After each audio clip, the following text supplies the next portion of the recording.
At pagkaganap yung antiganiling aguman, kasayan, at bangka nila po, kaya katarong mga kapiestan at managumpe.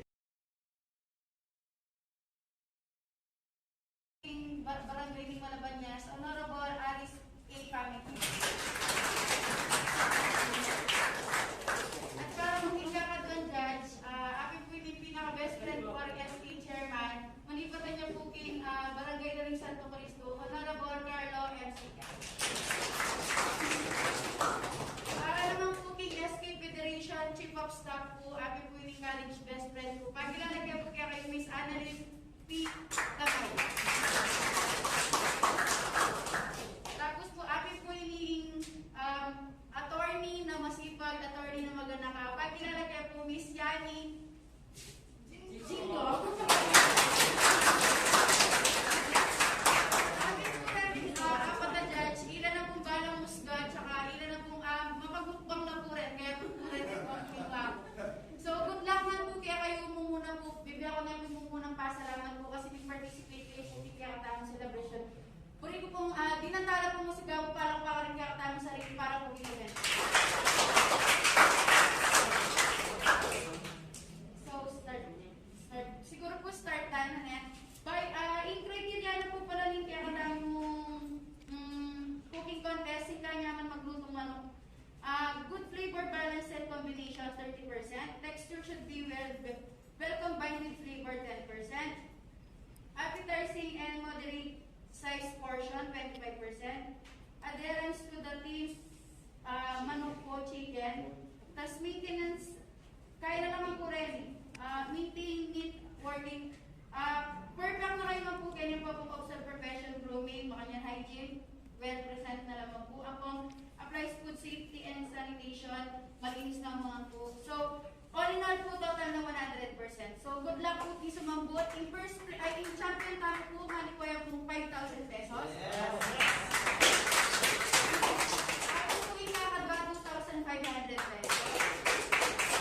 Tapos po, ikakatlo 1,500 pesos. So, maraming peso na rin, good luck po. Iting judge na po yung balang nung nino po yung sumambot. Good luck na po. So, muna yung kung hindi mag-present, pa-check po kay Kelly, sabihin nyo kung punong naning ingredients ginamit yun, at saka nung naning yung kulang yung itang manok na papatakman nyo po ka rin judge tamo. Muna yung kung hindi Marlo M. Magyano. Marlo, wait. Hindi po na.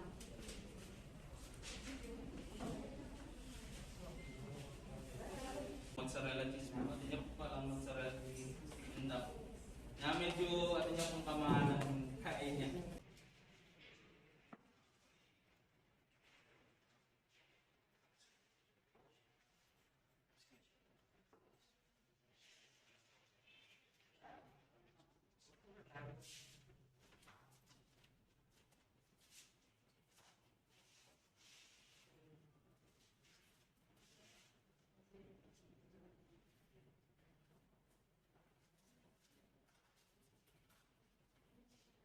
Ingin tupis tapos yung tinenderizer kaya po bang marinate na lumubay lasa.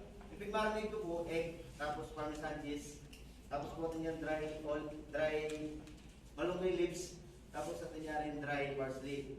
Tapos po pinried niya po, pinfried ko po olive oil. Pinapakilala ko po sa inyo ang nakating native cuisine na Bicol Express. Pero ang karaniwan ginagamit sa Bicol Express ay ang karne ng baboy. Pero sa ngayon, ang ginamit ko ay ang putso ng manok. Parang ikakaiba. Ang ginamit ko mga sangkap dito, bawang, sibuyas, luya, sili, gata. Pangkaluto na po, kung gusto nyo ang ingredients ito, kapag po yung 130 minutes, carry na po dito. Okay.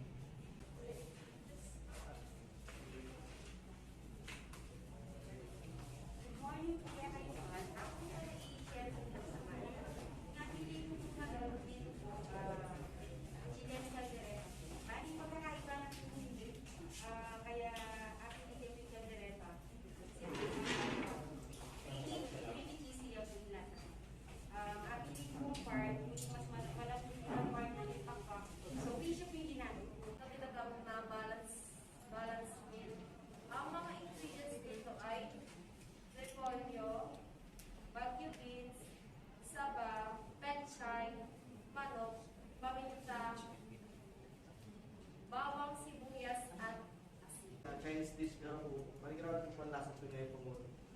Bali po ginawa pa, dinipry ginawa po chicken and then kaya lang po dinipry, pinay po kami pa po kayo. The sauce na po, nandun yung gulay ng po.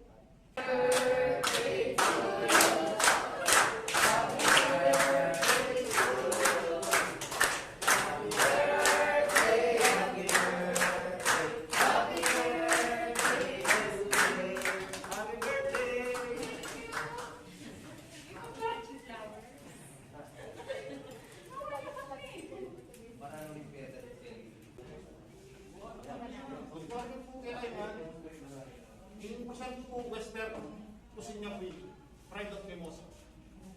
Kailangan po po ngayon nasal cream, rosemary, basil, ang po pong olive oil and butter. Yan mga napagkita po mga marinating chicken. Yan silay yan po.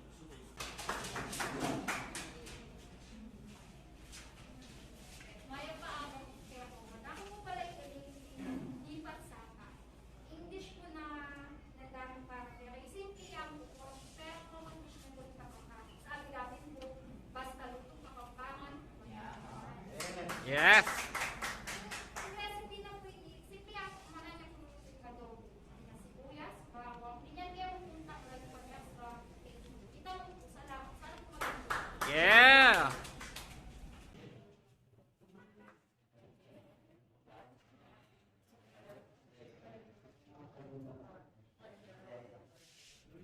Next po, number 11, Mr. Dave D. Gantes.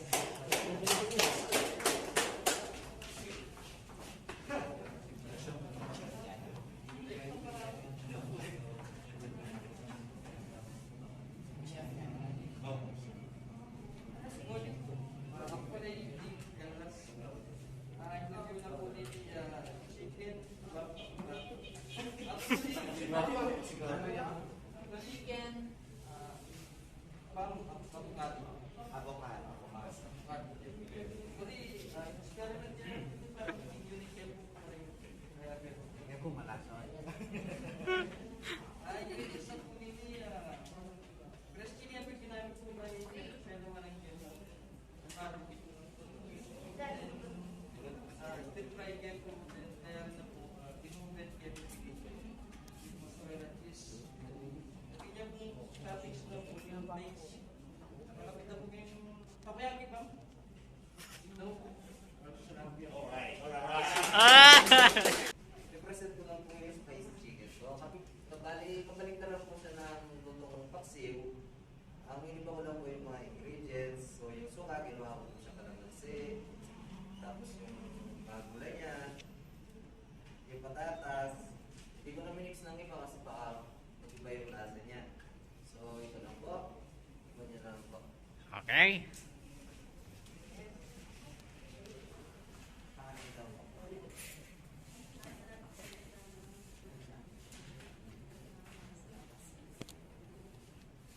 Slice.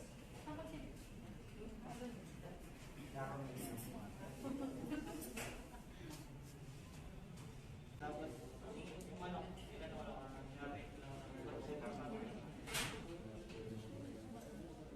tapos sinutain lang po siya ng kanyang galing, tapos spices niya. Kanya po matbang flavor. Imumuna po sweet chili garlic. Gawain po niya sweet chili butter, salt, and pepper po. Tapos po yung paggawa naman soy garlic po. Gawain po niya soy sauce, nor seasoning, salt and pepper, and garlic. Tapos po niya may po po ang side dish ng fries. Ang po pala yung gift niya, garlic sauce po. Last but not the least, Speaking mga bibig. parang medyo makain dito sa Muna mga bibig chicken. Malaki pa.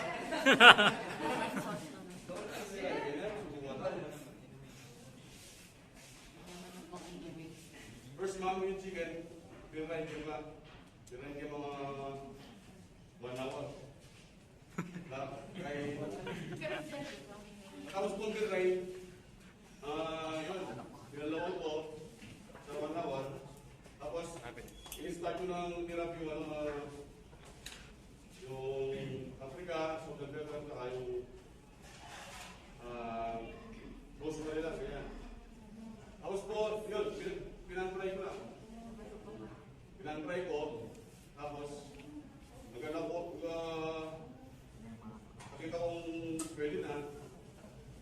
tapos the rest ko. Yung pinag-try ko, kukurin din sinugay yung yung gulay niya. Tapos gumawa akong kung parang lang, style lang sinisuri na kung ano lang lasa, tapos yung gravy niya, yun, room, tapos kung lumabas na news na doon ko ilagay sa gravy. Tapos, depende naman. Sa Benjamin pang third place, sa Benjamin third place, with the average po 94.05. Third place siya pa po nila, Miss Elaine Carpio po.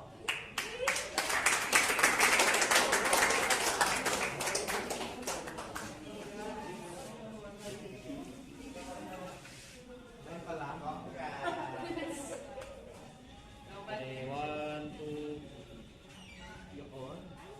Congrats! Next po.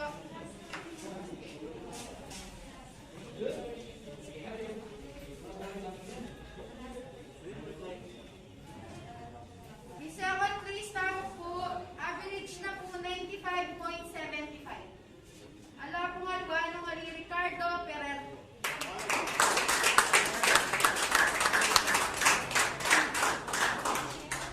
Congrats po.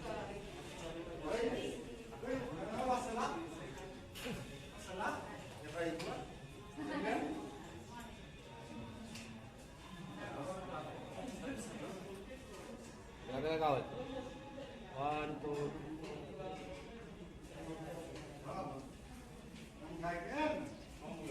Ang pinaka-final, yung pinaka-abuyanda po nasa rin siya katawag judge. Sabi-sabi tayo po palakpakan. May pa po yung first place sa kanya pong average 95.95. Ala po nga luwan ng wali Mr. Miro Villarin.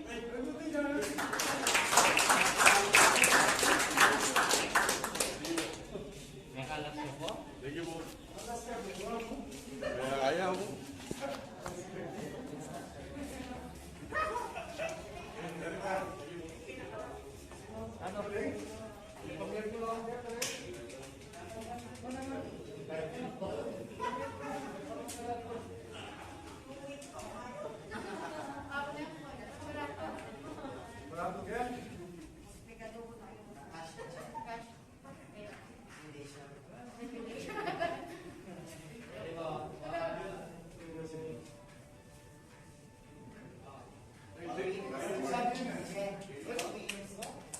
Wait, dali ko na pong winners. Kenny na po. Ay, kaya po kasama po guys. Kasama po yung participant. Picture po tayo lahat. Thank you so much for participation. Next po. Picture po tayo lahat.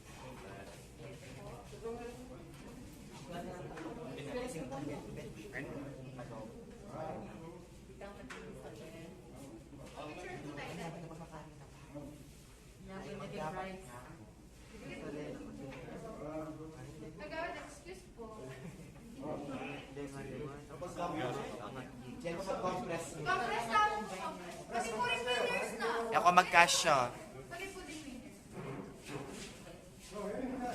Mas malamang. Congress pa. Huwag ako mag-cash siya, promise. Ako magkasya. Kulang pa. Ako wala na ito. Kasi ang bagay.